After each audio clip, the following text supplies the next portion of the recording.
Alright, I'm going to do some dye work, but let me explain a few things first. On the strap here, I've gone ahead, it's got some fuzzies on it. I've gone ahead and I've beveled the edges on it, and I skived this end down. So when this is through the little hole, or through the little slot that I made, and glued and stitched to the back side, I don't know if y'all can see this, it'll give a thinner profile to the strap where it's sewed on from the back, which will cause less interference with the belt loop. Now, this piece that goes right here, I'm not going to bevel any of the edges except for this one here. So let's go ahead and do that.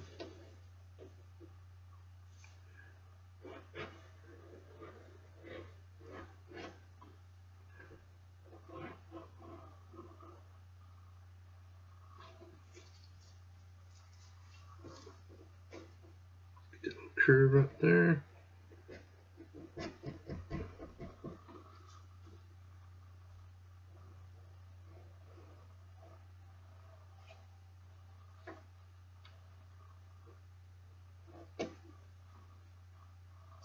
Okay, let's take a look at that, and that looks pretty good. There's just a little hiccup right there. Smooth that out,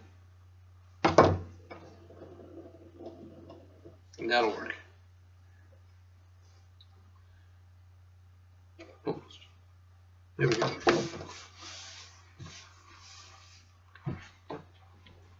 Now also, I've molded this a bit. Or I should say I encouraged it into shape a little bit.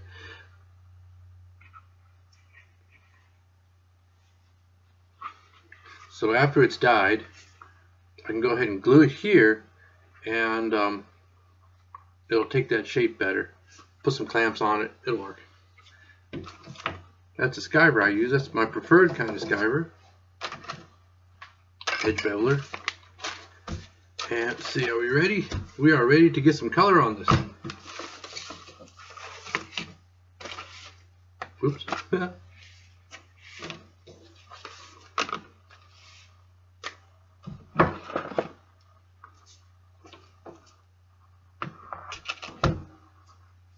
Okay, this is that dark brown that I made. Give it a good shake.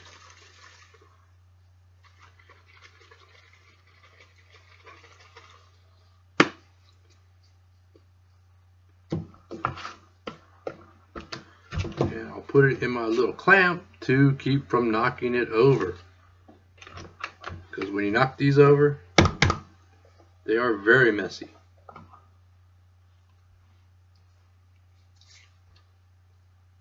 Dauber. And basically, to dye this stuff,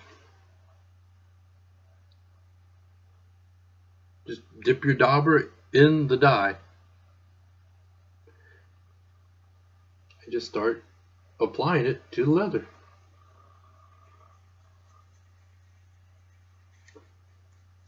Now, after I formed this leather, I took all of it and I cleaned it with just some regular rubbing alcohol to get my finger grease off of it before I dyed it. That way, it'll take the dye a lot better, and you won't have any, won't have all the oils from your hands on it.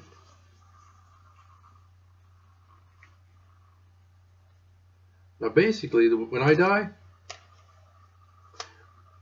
I just put on as much dye as the leather will take.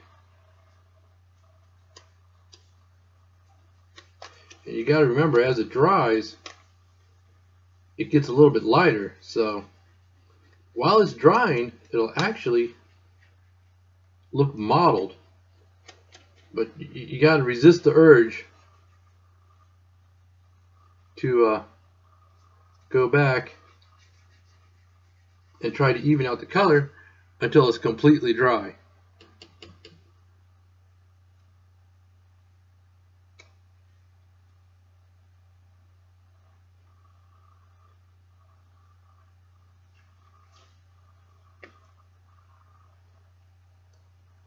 I try to avoid doing straight lines because it'll still give you streaks, even if you're putting lots of dye on it.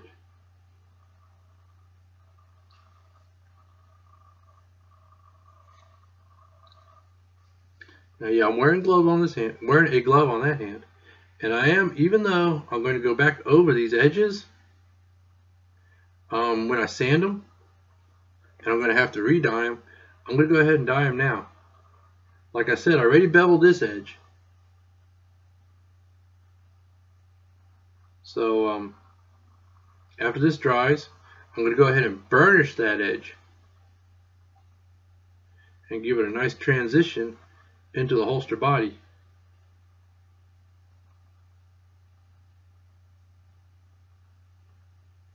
And also, I'll dye the back side along the edge.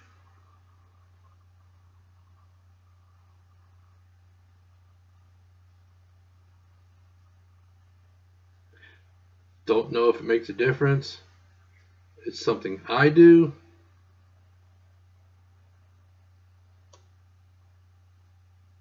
But I don't need to dye the back side of this whole thing because this is going to be glued to the front. That's pretty much it for now. Got bits on it. Now, let me get some here. I'll set it right over here to dry.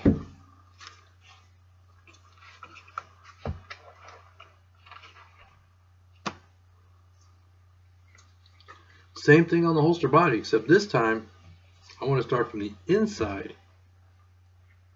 Well, I don't know. It's just the way I always do it. Get lots of dye on that dauber. I like to dye my holsters inside and out.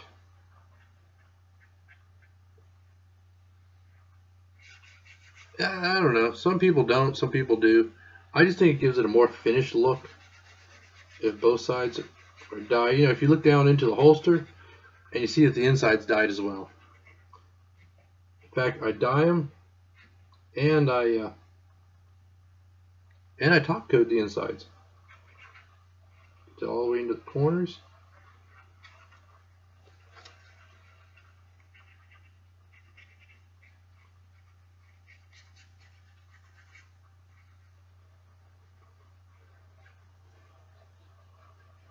Now I'm going to continue doing this because I think y'all get the idea.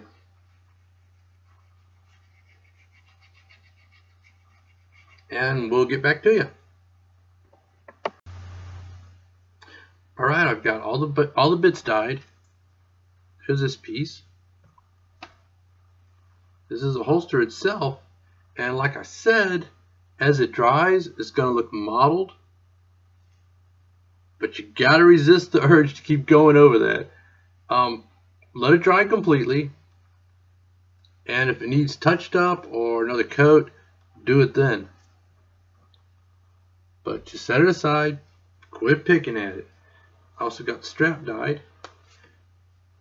Now I haven't cut the end of it. I'm going to cut it to length once I have the snaps in it.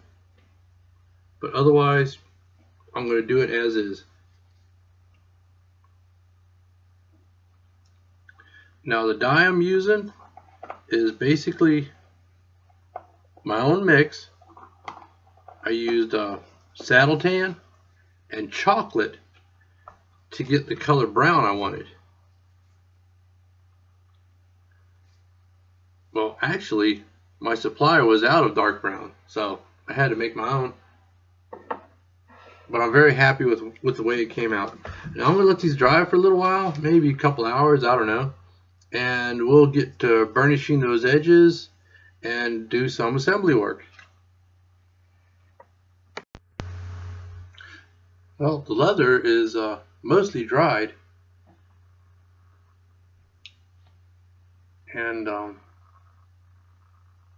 it's turned to a really nice dark brown color. And what I like is it's showing the features of the skin. I don't know if you can see the color variations there. That's pretty cool. This is a piece for the front. It's actually turned out a little bit darker. That'll go there. And then the piece for the strap. I'm going to let these dry for a little while longer, and then I'm going to do some top coating on the back side here, because once it's stitched over I can't get to it. I'm going to top coat and do all the edge beveling and the gum track and all that with this. And I'm also going to bevel some of these edges, but not all of them, like mostly around here and around here, and I'll did I say bevel? And I'll burnish the bottom of it. Because once this is stitched up, I can go ahead and smooth that edge, touch it up with the dye, bevel it, burnish, punch all my stitch holes, stitch it, and go ahead and finish it up. Yep. But I want to set this aside to dry for maybe a day or two, because I want it good and dry. And we'll get back to it.